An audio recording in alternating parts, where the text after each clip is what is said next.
This is from the Mina Show. Mina and Steve Palazzolo from PFF talking about what the Browns' defensive additions mean for Myles Garrett.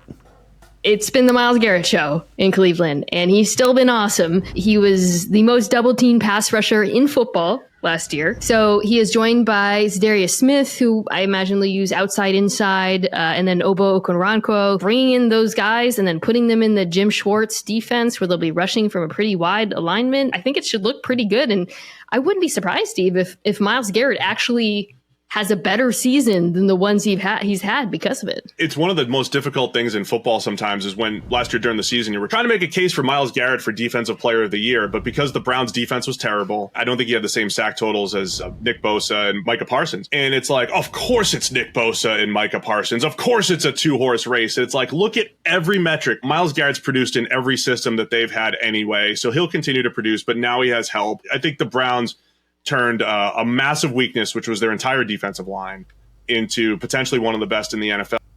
Let's welcome in Jackson McCurry from the Dogland and Top Dogs podcast. Jackson, we hear this, and the additions I think are huge. I think the addition of Jim Schwartz, just because of what he does, might unlock Myles Garrett even more so than the personnel. And you know, I'm splitting hairs there, but I think the combination, don't underestimate how the system will work to Myles Garrett's benefit.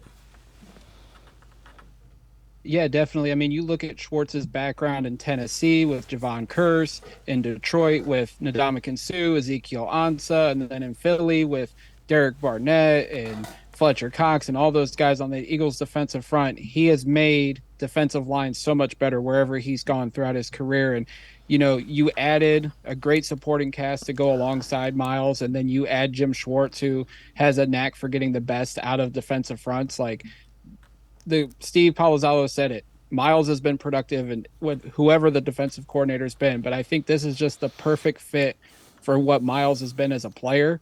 And I feel like we haven't seen the best out of Myles yet, and I feel like this year could be that year finally. Yeah.